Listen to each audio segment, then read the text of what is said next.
സിംഗിന്റെ ഭരണകാലത്ത് കാവിക്കോഴിക്കാരെ അടിച്ചോടിച്ചു. പക്ഷേ നരസിംഹറാവുവിന് അത് എന്തുകൊണ്ട് കഴിഞ്ഞില്ല? ബാബറി മസ്ജിദ് തകർത്ത സംഭവത്തിൽ കോൺഗ്രസിന്റെ പങ്കിനെ കുറിച്ച് 20 കൊല്ലം മുമ്പ് VS അച്യുതാനന്ദൻ പറഞ്ഞത്. ആർക്കൈവ്സിലൂടെ കേൾക്കാം.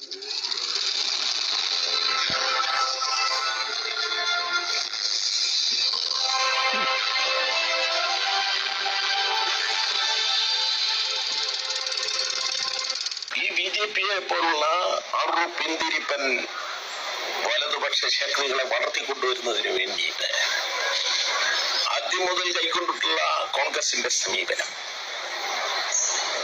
അയോധ്യയിൽ ബാബരി മസ്ജിദിന്റെ സ്ഥലത്ത് ഹിന്ദു വർഗീയവാദികൾക്ക് ക്ഷേത്രത്തിൽ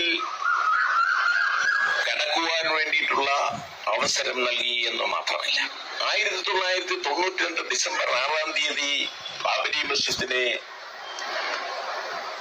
ഇന്നത്തെ ഡെപ്യൂട്ടി പ്രധാനമന്ത്രി ലാൽ കൃഷ്ണ അദ്വാനിയുടെ നേതൃത്വത്തിൽ BJP-ക്കാർ, RSS-കാർ, ശിവസേനക്കാർ, ബൈരംഗ് ദൾക്കാർ എല്ലാം കൂടെ 10,000 അവിടെ ഒത്തുകൂടി ആ പള്ളി തകർത്ത് നിലംപരിശാക്കുമ്പോൾ ഇന്ത്യ ഭരിച്ചുകൊണ്ടിരുന്നത് നരസിംഹറാവുകാർ. VP സിംഗിന്റെ ഗവൺമെന്റിന്റെ കാലത്തും ഇതേപോലെ തന്നെ ഈ കാവിക്കൊടിക്കാർ ആ പള്ളി തകർക്കുന്നതിന് വേണ്ടിയിട്ട് സ്വാതന്ത്ര്യാനന്തര ഇന്ത്യയിൽ മതേതരത്വത്തിന്റെ പൈതൃകമായ, ഹിന്ദു മുസ്ലിം ഐക്യത്തിന്റെ പൈതൃകമായ ആ ബാബരി മസ്ജിദ് പള്ളി അന്തസ്സോടുകൂടി ഇടതുപക്ഷം ഭരിച്ചുകൊണ്ടിരുന്നപ്പോൾ VP സിംഗിന്റെ ഗവൺമെന്റ് അത് പരിരക്ഷിച്ചു എന്ന് മാത്രമല്ല, കാവിക്കൊടിക്കാരെ അവിടെ നാട്ടിച്ചോടിച്ചു.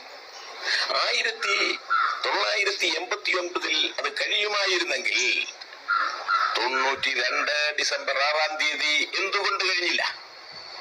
അപ്പോൾ അത് തകർത്തോട്ടെ എന്ന് തന്നെയായിരുന്നു ഉള്ളിലെ വർഗീയതയുടെ, ഹൈന്ദവ വർഗീയതയുടെ ഭ്രാന്ത് ഉള്ളിൽ കയറിയ നരസിംഹറാവു എന്ന കോൺഗ്രസുകാരന്റെ ചിന്ത അതായിരുന്നു എന്നുള്ളതിൽ വല്ല സംശയമുണ്ടോ?